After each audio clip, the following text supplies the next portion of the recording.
नमस्कार. लोकात्मा न्यूज चॅनलमध्ये आपले हार्दिक स्वागत. बातमी आहे जिल्हा शल्य चिकित्सक जालना यांच्या विरोधात उपोषणाचा इशारा. कायम सेवेच्या 10 कंत्राटी कर्मचाऱ्यांची नोकरी कटकारस्थानाने डावलल्याचा आरोप.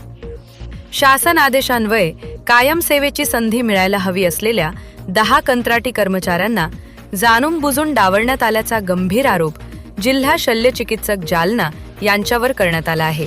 या प्रकरणाची तात्काळ चौकशी करून दोषींवर कारवाई करावी, अन्यथा लोकशाही मार्गाने उपोषण करण्याचा इशारा अर्जदार श्री इरफान बद्रुद्दीन शेख, शेवगा, तालुका अंबड, जिल्हा जालना यांनी दिला आहे.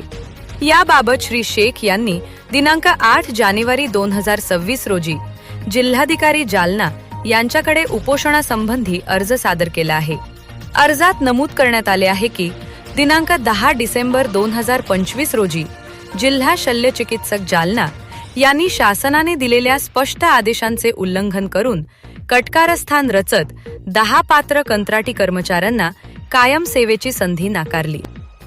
या अन्यायाविरोधात अर्जदारांनी दिनांक 12 डिसेंबर 2025 रोजी आयुक्त, आरोग्य सेवा आयुक्तालय मुंबई यांच्याकडे सविस्तर तक्रार अर्ज दाखल केला. मात्र आज तागायत या तक्रारीवर कोणतीही चौकशी, प्रतिसाद किंवा लेखी उत्तर देण्यात आलेले नाही. तसेच सदर तक्रारीची प्रत जिल्हाधिकारी कार्यालय जालना यांनाही सादर करूनही प्रशासनाकडून गंभीर दखल घेतली जात नसल्याचा आरोप करण्यात आला आहे. अर्जात पुढे नमूद करण्यात आले आहे की संबंधित अधिकारी या प्रकरणाकडे जाणीवपूर्वक दुर्लक्ष करीत असून त्यामुळे आपण न्यायापासून वंचित राहत आहोत. शासन आदेशांचे उल्लंघन होऊनही कारवाई होत नसल्याने प्रशासनाच्या भूमिकेवर प्रश्नचिन्ह निर्माण झाले आहे. यामुळेच दिनांक 26 जानेवारी 2026 भारतीय प्रजासत्ताक दिन रोजी जिल्हाधिकारी कार्यालय जालनासमोर लोकशाही मार्गाने अन्नत्याग उपोषण करण्याचा निर्णय अर्जदार श्री इरफान बद्रुद्दीन शेख यांनी जाहीर केला आहे.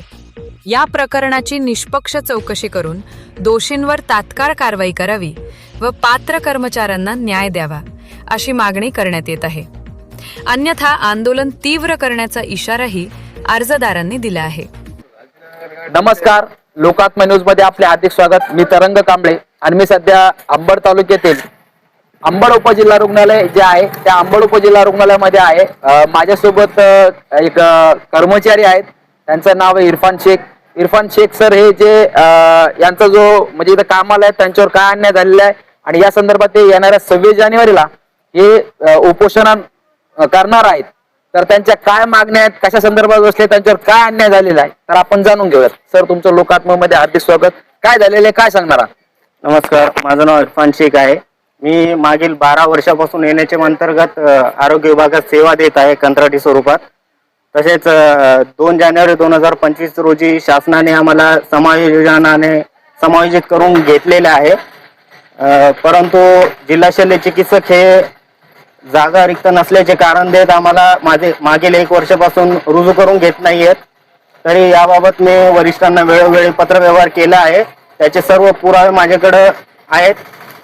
तरी याबाबत मला न्याय मागण्याकरिता मी 26 जानेवारी रोजी जिल्हा अधिकारी कार्यालय यांच्या समोर उपोषण करणार आहे. सर, मला तुम्ही आत्ताच सांगितलं की तुमचं जे उपोषण आहे ते पत्र जे काढलेलं आहे, तुमचं ते पत्र व्यवहार केलेला आहे किंवा त्या पत्रामध्ये जिल्हा शल्य चिकित्सक साहेब टाळाटाळ करत असा आरोप केला आहे. हे पत्र कधी निघलंय आणि काय काय सांगणार त्यास, कधी निघलं होतं पत्र? साहेब, 2 जानेवारीला शासनाने आदेश दिले, त्यानुसार 9 जानेवारी 2025 रोजी जिल्हा शल्य चिकित्सक यांनी जागा रिक्त नसल्याबाबतचे असे खोटे कारण दिले आहे. तरी याबाबत त्यांनी आम्ही वारंवार विचारणा केली असता त्यांनी सांगितलं की चुकीचे आदेश काढलेले आहेत. तर त्यांनी अशी माहिती दिल्यामुळे आम्ही अवर सचिवांची तक्रार केली आहे त्यांच्या सांगण्यावरून. तरी मला सांगा, तुम्ही सांगितल्याप्रमाणे जे आदेश चुकीचे काढले, हा आदेश कोणी काढलेला आहे? हा महाराष्ट्र शासन आरोग्य विभाग, म्हणजे आरोग्य विभागाने काढलेला आदेश चुकीचा आहे असं जिल्हा शल्य चिकित्सक म्हणतात का? हो सर, त्यांच्या पत्रानुसार स्पष्ट होत आहे की त्यांनी असं सांगितलं की हे इथं जागा रिक्त नसताना हे आदेश चुकीच्या पद्धतीने काढलेले आहे. यानंतर हा आदेश प्राप्त झाल्यानंतर तुम्ही पुढे काय केलं? आम्ही त्यांना CS यांना भेटायला गेलो का सर आम्हाला रुजू करून घ्या, पण त्यांनी सांगितलं की इथं जागा रिक्त नाही आहे. त्यानंतर आम्ही संभाजीनगर येथे उपसंचालक मॅडम वानेरे मॅडम यांना पण भेटण्यासाठी गेलो. 4 ते 5 वेळेस त्यांच्याकडे भेट घेतली, परंतु ते पण वेळ काढूपणा करत आहे. याबाबत सर्व वरिष्ठांना कल्पना असूनही ते या विषयाकडे कानाडोळा करत आहे. मी शेवटचा प्रश्न विचारतो तुम्हाला. आता तुम्ही जे उपोषण करणार आहात ते उपोषण कुठं करणार आहेत आणि कधी करणार आहेत आणि काय मागणी शेवटची?